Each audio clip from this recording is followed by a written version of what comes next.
Hi, I'm Daniel Lickis, and welcome to Book 101 Review. Book 101 is all about the books that I read for the last 40 years, and today I have my special guest. He is my author feature of the month of August. He is award-winning author and the author of several books, no other than Mr. Douglas A. Burton. Hi, Daniel. How are you tonight? I'm fabulous, fabulous like you, mister. And as usual, can you please introduce yourself? Yes, my name is Douglas A. Burton, and I am an author of historical fiction and lately a nonfiction book about story structure found in hero centric stories and then elsewhere as well. But my debut novel was Faraway Bird, and it takes place in the Byzantine Empire. Byzantine Empire. Can you tell us your journey to become award-winning author? Well, some of it comes from a passion for the Byzantine Empire itself. I remember studying the Roman Empire for years. I think most of us have encountered this in history classes somewhere, but rarely covered is the Byzantine Empire. And I remember picking up a book in high school, and I started reading about it, and I became absolutely enamored with the Byzantine Empire. I opened the book up. It was called The Birth of an Empire by Harold Lamb. And he paints a picture of an empire on the verge of destruction as barbarians are closing in, as the Roman Empire has been divided and the West is collapsing. There's another Roman Empire divorced of Europe in the Middle East and North Africa and the Balkans. And their job was simply to survive. And this really captured my imagination because nowhere in these pages were the gallant legionnaires of the Roman Empire, the pagan temples and the grandeur of Rome. This was a whole different world. And it was also a Christianized world. And so I fell in love with the Byzantine Empire early on. And I always dreamed of writing a book that takes place in that world. Yes. So, can you give our listeners a brief overview of Faraway Bird? Yes. So this book takes place in the 6th century. It's probably one of the most pivotal centuries in world history because it is known as the pivot point from antiquity to the medieval era. Um, and whereas Europe was experiencing the Dark Ages, the Byzantine Empire was one of the hegemonic forces of the world. They were thriving and flourishing. And this era here, the 6th century, is where the Byzantine Empire really entered its first golden age. And it did so under Justinian the Great and Empress Theodora. And both of them have very fascinating backgrounds. He began as a pig farmer. He was Macedonian and came from nothing. He was raised by his uncle, who was in the military, and his uncle ended up becoming the emperor, or it became his adopted father, and he ended up becoming the emperor.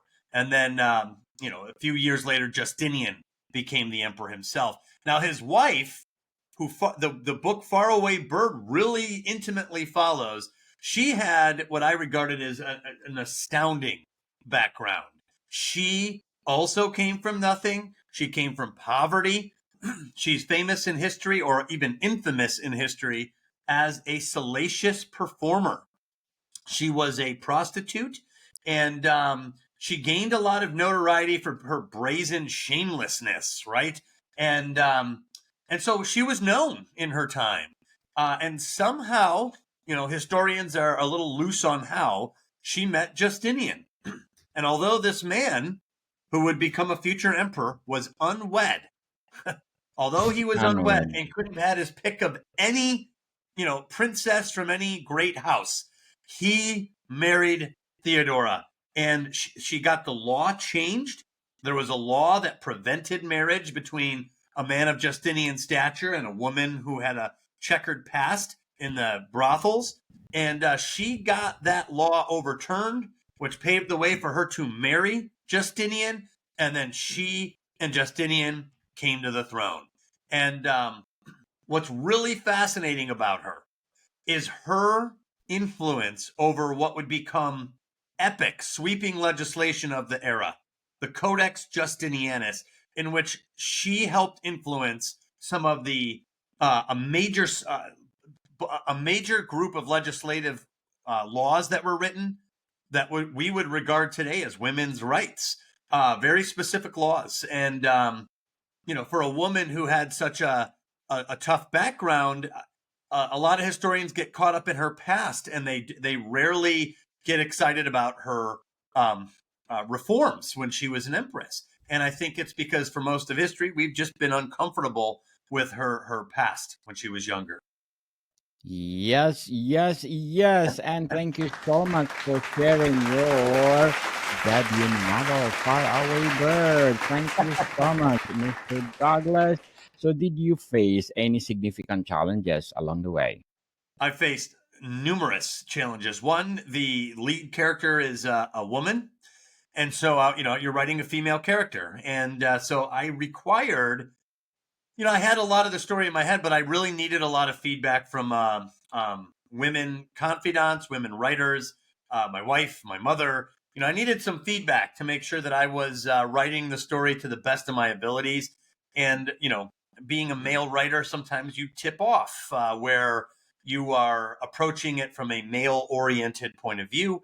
And I really didn't want that. I wanted this book to have very little Douglas Burton, and I wanted it to have a narrator that was unique and specific to her. And I think with all the help that I received, I was able to do that.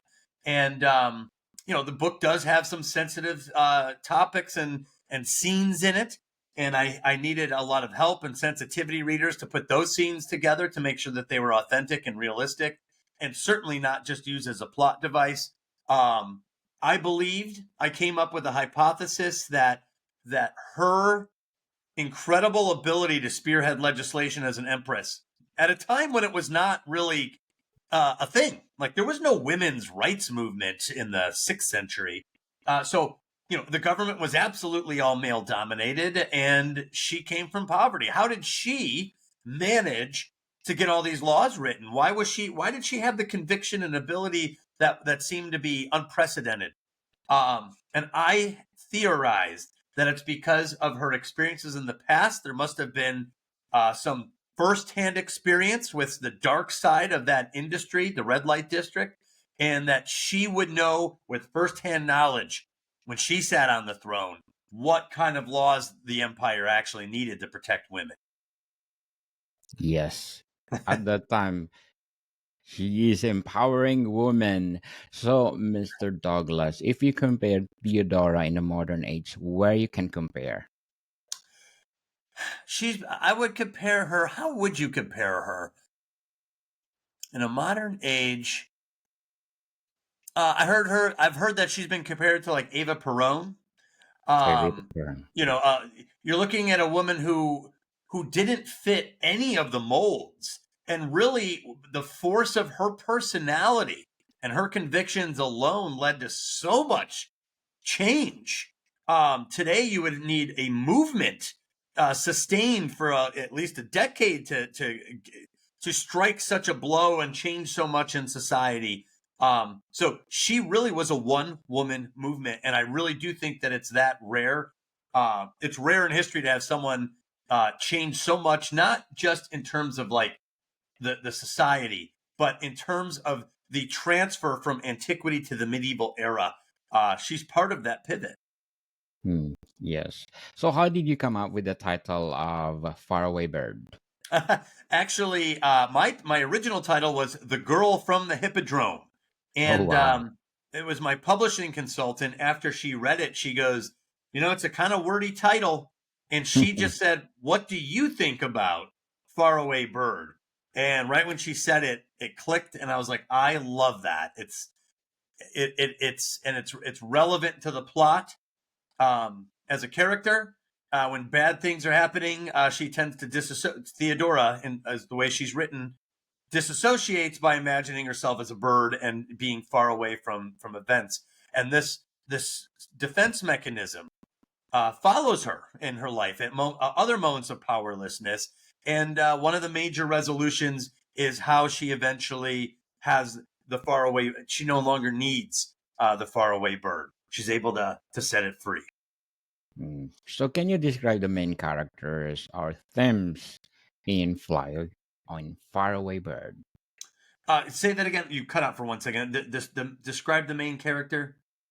Or themes in Faraway Bird? Yes, there's a lot of themes in Faraway Bird. One is the sense of justice when there's no outlet for it. What do you do when you have suffered an egregious injustice and no one else knows about it? You can't tell anybody else about it. And even if you did tell somebody, nobody would do a thing about it. What happens? What happens inside? What happens to that from a psychological standpoint, from an emotional standpoint, and a spiritual standpoint? How does it affect people? And I had studied, and it was part of the uh, inspiration for the story. I had read some psychological profiles of female exhibitionists, and some of them, they said a lot of female exhibitionists actually have something called counterphobia. Not all of them, but it's a common profile. And counterphobia is where something that you're terrified of, you move toward it. So you move toward it.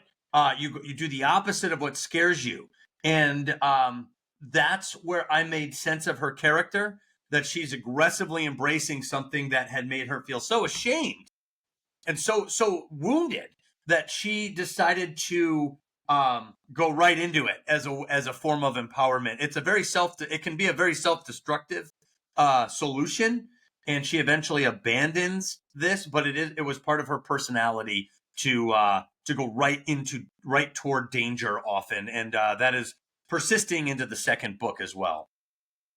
So, did you draw from any personal experiences when crafting Faraway Bird?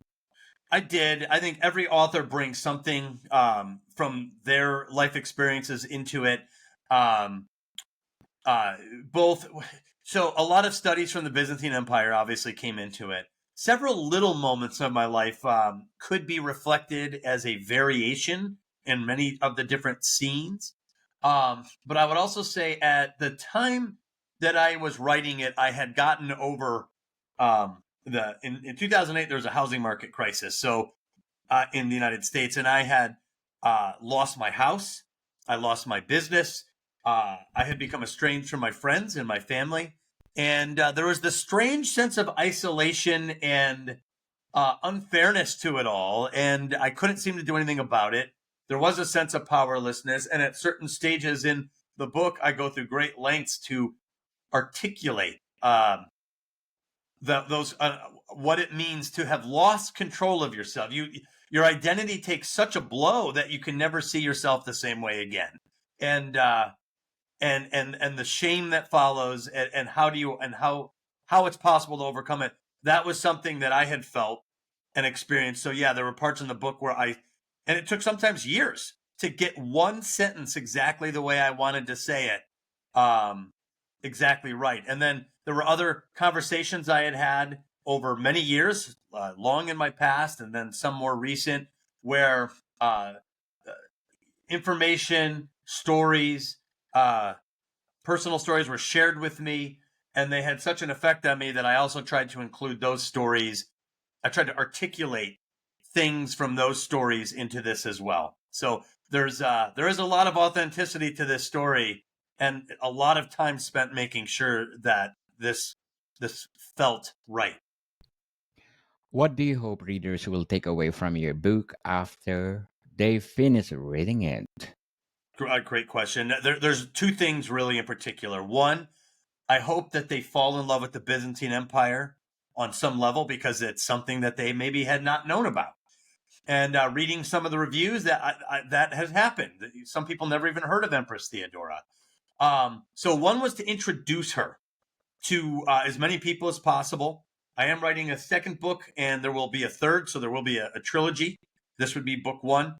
Um, the second thing that I really wanted to do, the main problem I had with Empress Theodora was she was defamed by a famous male historian of her time, a contemporary. named Procopius. And he writes stories about her in a book called The Secret History, which is widely available. It's widely studied. And people who are familiar with the Byzantine Empire, most of them have heard of this book.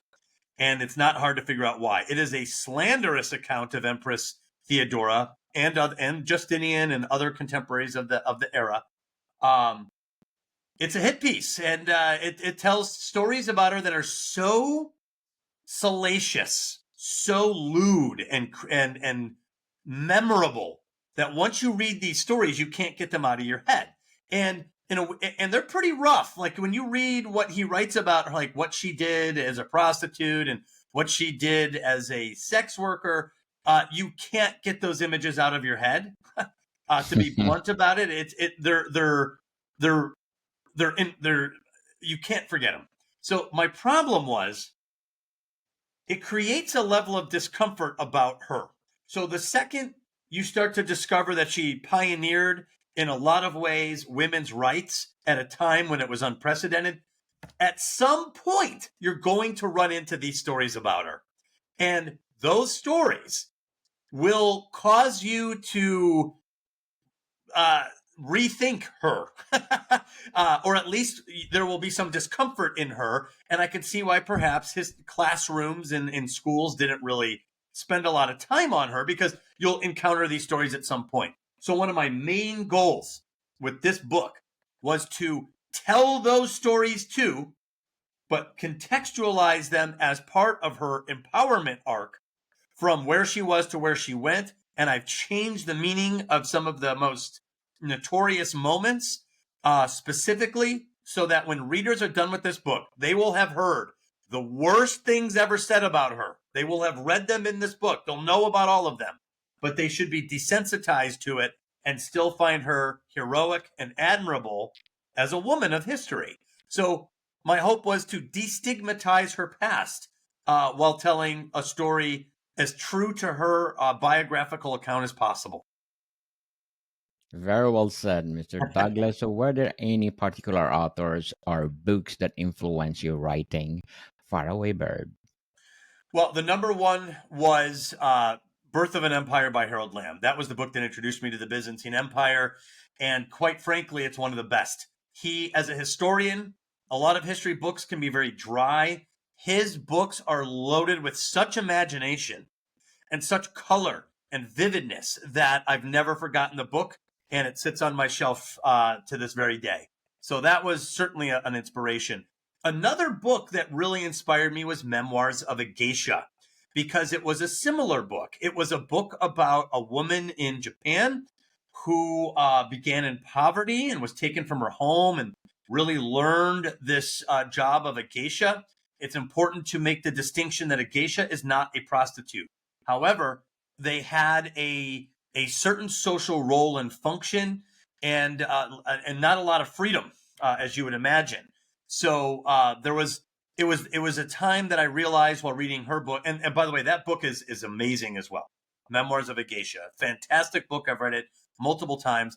It made me realize that maybe someone who has a checkered past can be absolutely fascinating, even with all the ugly stuff left in. So so Memoirs of a Geisha, it was probably a more recent major influence on my decision to write Faraway Bird.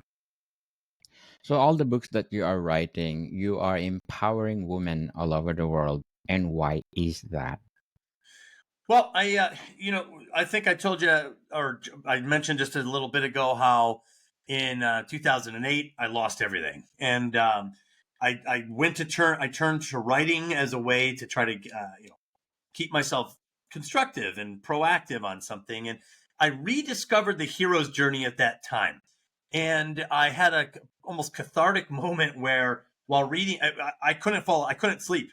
I really didn't think I was ever going to come out of this disaster in my life, and um, I was up late. I woke up. I couldn't sleep, and it was like 2 or 30 in the morning, and I was reading a book on the hero's journey. It was called The Magic of Myth. It was about Star Wars. It was written by Mary Henderson, and there's this part in there called The Belly of the Beast, which is an archetypal design in the hero's story, in which he is destroyed or disgraced and sometimes dismembered. But it's an awful, terrible, symbolic death that this character faces. And yet, this character comes back from that. And oddly, just knowing that the hero comes back from something so disgraceful gave me such legitimate hope that when I found out later that a lot of criticism was levied at the hero's journey because it didn't include many archetypal experiences for women, part of me always felt that that is a real loss. And so when I ran into, when the hero's journey did not work for Faraway Bird, I ended up studying hero-centric stories, and that's when I discovered new patterns that I had never heard of before. I had never heard that these patterns could be strung together to form a unique narrative arc. And so my hope and my goal was to help other writers put these this growth arc into their stories, and in a way that I have discovered from heroine-centric stories. And it's great. Yes, people don't lose hope because life is too short and sometimes we are up, sometimes we're down, just like a wheel.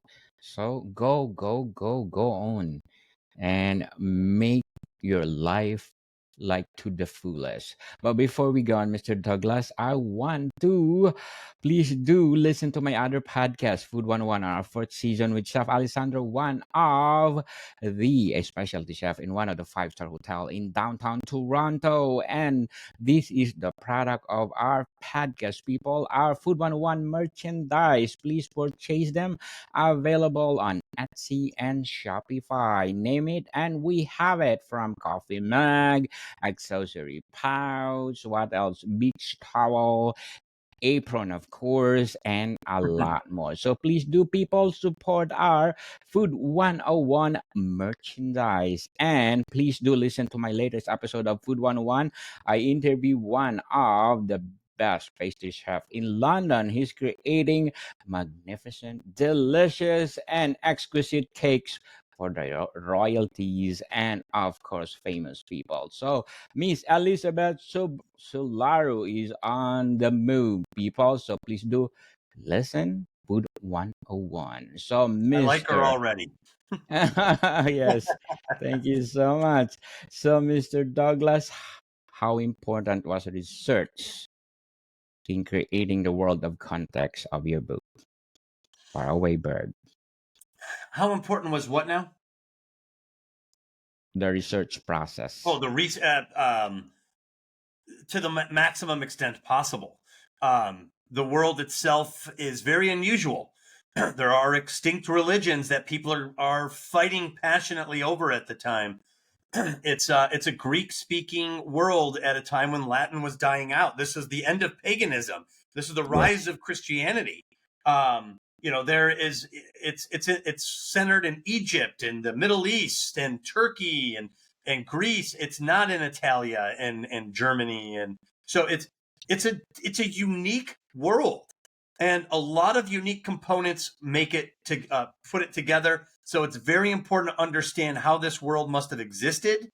It's not ancient Rome, it's different. And I wanted to understand how this world functions so that my characters could occupy places that all felt real and that my characters felt real. And hopefully, I did the job of bringing the Byzantine world to life. Yes, for sure. Again, a cheering squad for you, Mr. Douglas. Thank you so much for giving us another historical novel. And what message or lesson, if any, would you like your book to impart to readers?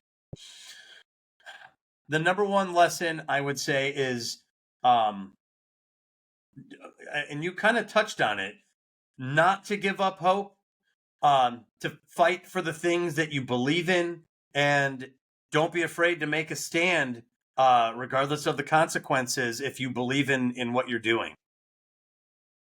Yes. So, is there a specific scene or chapter in the book that holds special meaning to you? Yes, there is. One of the final chapters of part one. It's all based on an absolutely documented reality in the history books. However, in the history books, it's a footnote. It's a footnote, and I couldn't help for decades reading this over and over again and trying to imagine this moment in my mind. And I was like, this is extraordinary. And what happens is Theodora and she had 3 sisters. She's the middle child, and her mother and a father, and the father died, and the mother was left without a husband. So she remarried to keep a certain post in order to secure income. Otherwise, the family would be out on the streets. And then for political reasons, they removed the post of her new husband.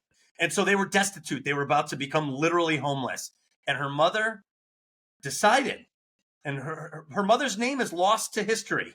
And this is what I mean by this being a footnote that I couldn't get out of my head. She dressed her daughters up in they wore white dresses and garlands. She went to the great hippodrome of Constantinople, in which the chariot races were performed, and she pinpointed the guy that took away that post, and she challenged him in front of 80,000 spectators in what was a social battle, to get the crowd to laugh at one or the other. And she, when I imagine one poor woman challenging an actual elite sitting amongst only men in an 80,000 male crowd, I can't. And she loses this battle. That she's disgraced in it, and she's rejected. However, on the other side, a rival faction witnessed what she did, and they took up her cause, and they offered her husband a post, and she was able to keep the post by switching sides, changing allegiances. And I thought, what a woman. Wow. And I was like, that's Theodora's mom. So it was very important for me to include that scene in this book with all the context and meaning and all the detail to bring that moment, that footnote, to life. Yes, indeed. So, how do you think Faraway Bird stands out in each genre or category? I think it stands out. I tried to make one of the most detailed, dramatic, serious stories that I possibly could that takes place in the Byzantine Empire. I tried to do things with this that broke it out of the history books without breaking the history, and really focus on character. So I think my book stands out as a character analysis, a psychological profile of Theodora as a person brought to life. And the emphasis is on the characters and not the history. The history should be safely in the background, even though it's all there. You should feel as a reader that you're reading about real people. And that was my goal. And I think that's what makes this story and this book unique. Yes, yes. So, Mr. Douglas, what would be your advice for those aspiring writers out there? Do the work. If you're going to take it seriously, you have to learn grammar and punctuation. I used to hate that because it sounded like math to me, a little structured and formulaic, and I hated it. But it's all about clarity. If you learn the rules of grammar in any language, whether it's English or any other language, if you learn the rules to the language, you are actually learning how to communicate clearly. And that clarity is the ultimate power in storytelling. So do the dirty work and then feed your imagination as much as you can. And I think the skill and the imagination, when they come together, will serve you and help you write the story you have in your head the way it needs to be written. Very well said, Mr. Douglas. And stop procrastinating, people. If you have the passion to write, write, write, write. And who knows, you will be award-winning author like Mr. Douglas A. Burton. But people, I'm inviting you to please do listen to my featured author of the month of July. I'm featuring Mr. Sebastian de Castle, award-winning and best-selling author. He is producing swashbuckling novels. So please support him, Mr. Sebastian de Castel. And of course, my feature author of the month, Mr. Douglas A. Burton, because more books to come. So lastly, what would be your short-term and long-term goals in writing? My short-term goal is to finish book 2 for Empress Theodora. Another short-term goal is to try to promote The Heroine's Labyrinth. I just want to share it with other writers so bad. It was exciting for me to come to put it all together, and then to see it appear in so many stories. And it's fun to talk to someone else and see them be like, oh my God, like I see what you're talking about. I get it. Like it's so exciting, writer to writer. Yes. And then also there's the on the side benefit.